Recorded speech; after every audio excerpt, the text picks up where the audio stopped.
Bom, conforme eu disse, é uma passagem da filosofia da liberdade e o adentramento dessa filosofia no ambiente da crítica à história, da dialética da história, da opressão, enfim, dos movimentos sociais revolucionários ou dos movimentos reacionários.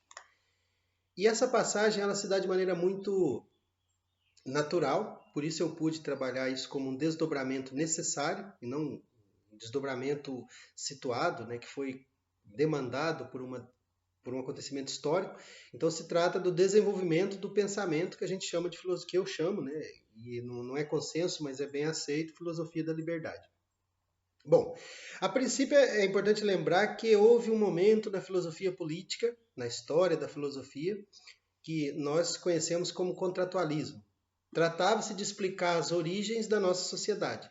Então a gente tem o mais conhecido, né, o estado de natureza, proposto pelo Hobbes, e a gente tem ali, na verdade, uma descrição ideal, porque é uma ideia, né, partindo de algo situado que explicaria como nós chegamos até aqui. Algo do estilo da genética, né, do Foucault, mas feito com outra função e de outra maneira, enfim. Mas a pergunta proposta pelo Hobbes e pelos contratualistas é a seguinte: como nós chegamos no estado de coisa em que estamos? E eles partem, é interessante, de uma propriedade universal. Essa é uma escolha metafísica. Por que o homem seria proprietário de mulheres e campos e animais e outros homens atacariam essa propriedade? Por que o homem, no estado de natureza, é o lobo do homem? Porque ele necessariamente vai tomar os bens e mulheres e filhos de outros homens. Mesmo que não haja escassez, havendo para mulheres, porque a mulher é pensada como um objeto nesse modelo, mas havendo mulheres, filhos e alimentos e animais para todos, por que ainda haveria o conflito? Isso não tem como explicar. Mas efetivamente, Sartre faz a crítica a esse modelo e diz: o que foi escolhido ali foi um modelo de homem proprietário. E desse homem proprietário, a gente tem lá o modelinho da descrição ideal. Todos eles cedem, abrem mão da sua propriedade sobre todas as coisas, para que eles possam efetivamente ter propriedade garantida pelo Estado daquelas coisas que ele fizer jus a ter, né? Propriedade. E aí, na verdade, você sai de um modelo de homem proprietário para um modelo de homem proprietário mediado pelo Estado. O Estado faz a garantia, eu não posso defender os meus bens, mas eu efetivamente tenho o Estado com a sua polícia que garante que eu não tenha força suficiente para defender a minha casa, mas que outros não invadam a minha casa e tomem a minha mulher e os meus filhos e as minhas plantações, os meus animais. Bom, Sartre propõe algo nesse modelo. Qual modelo? O modelo de descrição ideal, né? A descrição genética ideal, descrever a gênese ou o como nós chegamos no estado de coisas atual. E veja, Sartre não precisa partir de algo do tipo pensar um homem já proprietário para explicar o mundo da propriedade. Ele pode partir daquela estrutura ontológica que ele desenvolveu em O Ser e o Nada, que é aplicável a todos os seres humanos, em todas as épocas e em todos os lugares. Nesse sentido, a ontologia permanece universal, totalizante, no sentido de que tudo que houver no mundo, desde sempre, foram fenômenos, né? Desde a antiguidade até o futuro em naves espaciais, são fenômenos, e enquanto fenômenos são construções da relação desse ser, que é para si, com as estruturas reveladas pelo ser em si. Sartre vai pegar essa estrutura como liberdade e trazê-la para esse ambiente do debate político, social, da história no século XX. Então ele traz algo que é absolutamente inovador, porque ao invés de buscar na própria história as estruturas que fizeram essa história, Sartre tem um lugar outro, que é a ontologia. Então eu posso lidar com esse homem livre, com essa liberdade situada. Nós vimos, eu já falei do Genet, que é um exemplo desse homem situado. Então Sartre tem muita tranquilidade para trazer isso como contribuição ao marxismo, conforme eu disse antes, e Sartre diz, né, no Questões de Método, como contribuição ao marxismo, como aquilo que teria o existencialismo, a liberdade, a acrescentar às análises socialistas.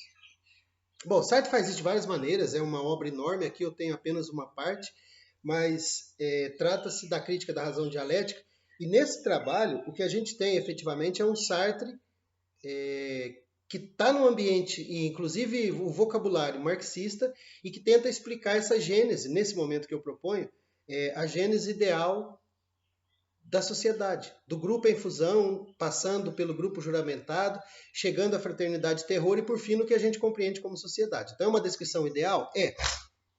Ideal no sentido de que ela não poderia ser feita in loco, acontecendo. Ela só pode acontecer a posteriori. Depois que aconteceu, eu posso descrever. Mas se eu considero a estrutura proposta por Sartre na ontologia fenomenológica, a liberdade, eu não tenho que seguir aquele modelo dos contratualistas e partir de uma noção de homem natural, naturalizado, evidentemente, porque não existe essa natureza. Eu posso partir do ambiente fenomenológico, eu posso descrever estruturas de ser e posso levar essas estruturas para esse ambiente da história. Ou seja, o que a gente encontra ali como sociedade, como história, efetivamente foi a ação individual desses indivíduos se constituindo como homens, como sujeitos e ao mesmo tempo como doadores de sentido, como seres que são significados, e eles sempre fizeram isso livremente. As estruturas sociais são expressões disso nesse processo. Esse processo qual? Então você tem inicialmente o homem, absolutamente homens e mulheres, né? O ser para si, como seres situados e absolutamente livres. Absolutamente porque o sentido de mundo que ele vai desvelar se desvela pelas questões que ele coloca. Então é pela interrogação que o nada é trazido ao ser e por essa razão o ser vem ao mundo. Diz o Sartre lá na ontologia. Então, essa estrutura é trazida para o ambiente social.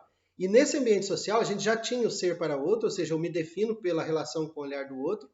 É necessário considerar que a relação com esse outro eu sempre faço tentando ser eu Deus, ou seja, realizar o em si para si, no sentido de que o outro faça o que eu quero que ele faça, no sentido de que a natureza obedeça aquilo que eu espero que ela corresponda.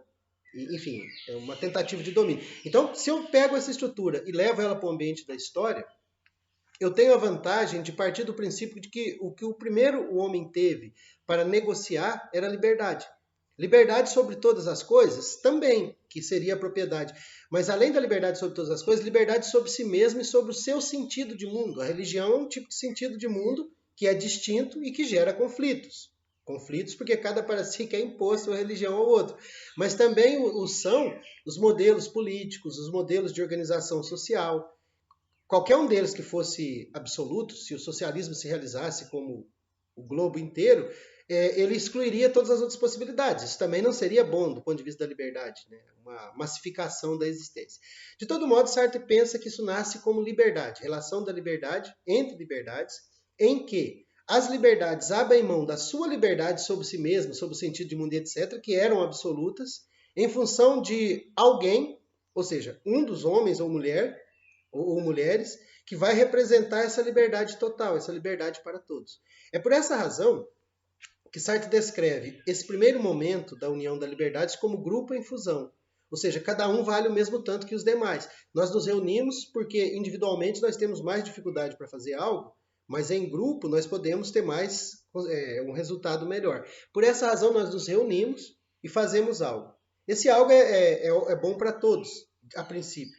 Só que com a passagem do tempo, algumas pessoas podem querer se desligar dessa fraternidade, disso que foi construído como grupo em fusão. E é o momento em que isso é juramentado. Não, você não pode mais sair.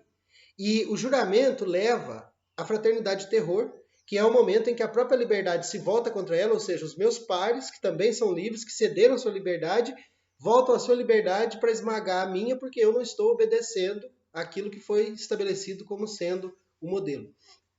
A esse respeito, eu quero ler página 525 da Crítica da Razão Dialética. Sartre diz o seguinte: o essencial é que a transformação resida no perigo de vida corrido por cada um no âmago do grupo, enquanto agente possível de dispersão. Por outro lado, essa violência é livre. Aqui pouco nos importa que, historicamente e em determinadas circunstâncias, certos elementos da comunidade o tenham confiscado em seu proveito. Voltaremos a esse ponto. O que conta é que nenhum confisco de violência, conquista do poder, será inteligível se a violência não for, antes de tudo, um certo vínculo real e prático das liberdades entre si no âmago da ação comum. Ou, em outras palavras, se tal violência não for o tipo de ação do grupo ajuramentado sobre si próprio, enquanto essa ação é reinventada, exercida e aceita por todos. Ora, o juramento é precisamente isso, ou seja, a produção comum e, por reciprocidade, mediada do estatuto de violência. Com efeito, uma vez prestado o juramento, o grupo deve garantir a liberdade de cada um contra a necessidade, até mesmo às custas de sua vida e em nome da fé jurada livremente. A liberdade de cada um exige a violência de todos contra ele e contra a liberdade de qualquer terceiro como sua defesa contra ela própria. Prestar juramento é afirmar enquanto indivíduo comum: eu exijo que me matem se eu provocar secessão. E tal reclamação não tem outra finalidade senão instalar o terror em mim próprio como livre defesa contra o medo do inimigo. E não é esse o fundamento de nossa sociedade? O medo do inimigo que nos provoca essa violência e nós estamos dispostos a ceder a liberdade para que alguém faça a nossa segurança. Segurança do quê? Daquilo que eu considero como a minha liberdade na minha significação de mundo. O conflito de classes pode tranquilamente ser pensado assim. Ele não precisa ter o caráter da materialidade como aquele que o provoca. Até porque se fosse a escassez, por exemplo, um dos temas muito próximos, muito gratos, muito queridos do marxismo, se fosse a escassez, nós temos experiências muito vastas de que a superação da escassez não supera o conflito. Sartre pode assentar esse conflito no ambiente ontológico e ele se revela assim. Então a descrição, eu sugiro a leitura, depois eu vou fazer isso na sala de aula, mas a leitura dessa construção do ideal do grupo à história mostra justamente isso, como é que nós passamos da cessão da liberdade para o momento em que a liberdade se torna aquela que violenta a própria liberdade. Então, se trata da violência, a violência é o princípio constitutivo do que nós entendemos por social.